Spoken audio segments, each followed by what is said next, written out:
guys, it's Ashley, and I just wanted to share, first I want to say I apologize, I'm a little bit late. I was thinking that I had more days in the month of February than I did, and so that was my mistake. But, I did want to share my design team projects, and I did do 2 for this month, to kind of make up for the fact that I was a little bit late, and, the design team projects that I worked on were for MyFairyTreasures, which is on Etsy. It's myfairytreasures.etsy.com. And the site is owned and operated by Angie. She's also MyFairyTreasures here on YouTube. And I was so thrilled. I actually got introduced to Angie because she entered one of my challenges, and she surprisingly asked me like a month later if I would like to join her design team, and I thought that was so awesome and definitely flattering, and I was appreciative as well that she thought of me. So anyway, thank you for that opportunity, Angie. I really appreciate it, and I will be a permanent design team member, so you can expect to see at least one project a month from me. More if I feel so inspired like I was this month. But what I wanted to share was that I did do 2 different items. Like I said, I made one of these prima inspired hearts, which I have seen a couple of videos I think out and about, but I really need to give credit to Gisela, who's Lavish Laces here on YouTube, because hers is the one that I really used as far as construction wise to inspire me. So what I did, if you watch my haul video, I shared that I purchased these floral stems from Michael's, and all I did was just wrap them together. So it's a double stem, and then I used gesso, acrylic paint in lavender. This goes with my collection. If you've seen some of my other projects I've done recently, my altar cake and my altered floral wreath, this goes along with that collection, so they're all going to one person. And on here, what I did as well was I included some seam binding. I bought a huge roll of seam binding, and I wanted to try to start incorporating that onto some shabby projects.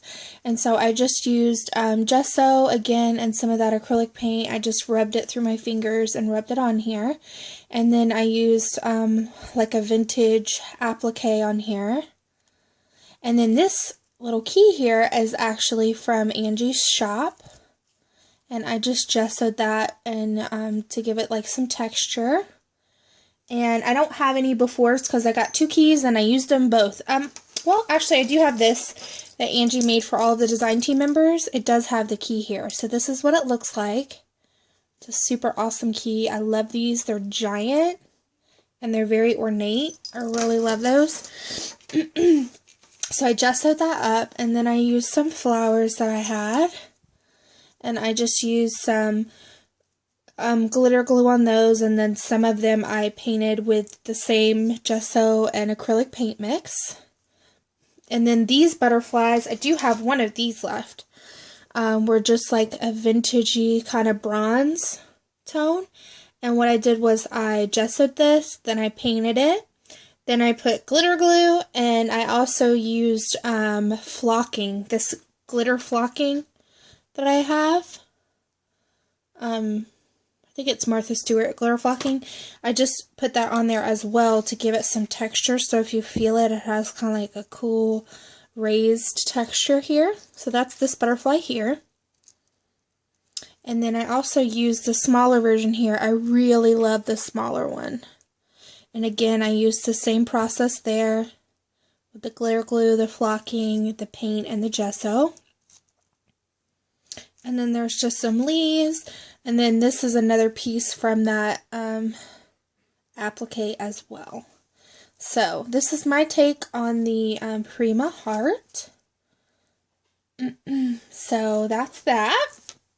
And then along the same color story and theme, I decided to make my first altered mason jar. And credit for this has to go, the inspiration from Marissa, who's Creative Young Mama, and Amy, who's Tutu Amy, previously Tutu Kawaii on YouTube.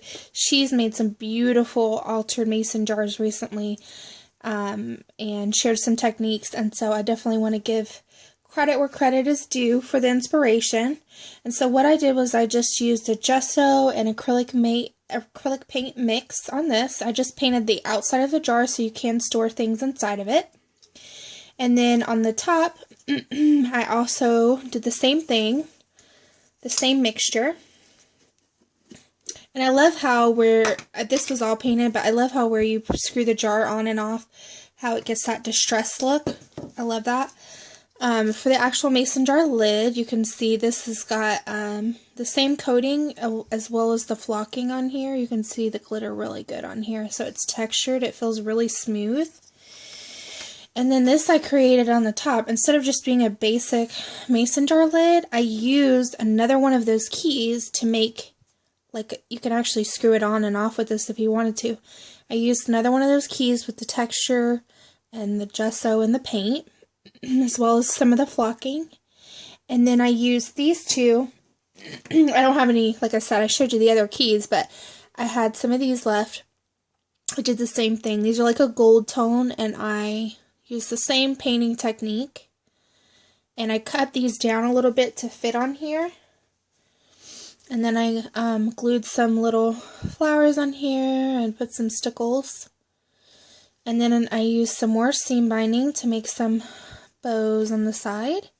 I just hot glued the first layer down, wrapped it around, and then I used this pink trim on here to tie in. So that just goes back on there. And it does function, like I said, you can use the key to turn it on and off. It's a little tighter of a fit because everything does have a layer of paint and, you know, gesso on there. But it does close on there. I'm just going to set it right like that for now. So that's the side. And then I use this pink trim here. I use some pearl accents. And then I also use one of these little crosses here. I have some more of those as well.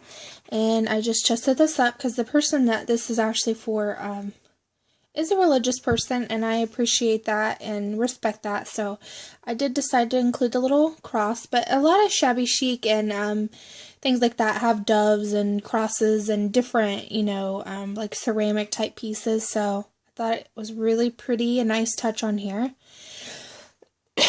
But you can also use it for gothic pieces or steampunk, or that's what I love about metal and charms and everything. You can definitely alter them to fit your style. I use this large flower here in the center. I use these beautiful little flowers here, so thank you to Betty for sending those to me. And then I use some more flowers here that I stickled. I used this fabric button here. And then another fabric button that had the crochet on it. And some more flowers that I stickled. And then there's a matching applique here as well that goes with the heart. So I think it came out really, really pretty. I really love how it came out for my first time making an altar mason jar. And it was so easy to do, you guys. It really, I did 2 coats, but you probably could have gotten away with 1 coat of gesso and acrylic paint. And then, I mean, you can glue flowers to anything and automatically it just takes it to another level. So the charms, and I really think the lid is what makes it so cool. Like, these pieces were perfect. They fit perfectly with what I was wanting to do. So definitely make sure to check out Angie's store again on Etsy. It's MyFairyTreasures, and you can check out her YouTube channel as well. And I would just there's several designers that are on the team as well, so I would definitely be sure to check out their channels if you want to look through some of the ones that I'm subscribed to and some of the other projects that have been shared. You'll definitely see a really cool mix of styles and types of projects. I've seen a lot of steampunk and vintage, and so it's really cool to have a nice mix and, you know, show the versatility of the products that are available, because you really can do anything with the metal and the charms. So Thanks so much for watching, guys. I'll talk to y'all soon, and I promise next month you can expect, well, this month, technically, March, you can expect at least one project from me, and I'm excited to share what I received as well in my March design team project. So, thanks for watching. Let me know what you think down below, and I will talk to you all soon. Bye-bye.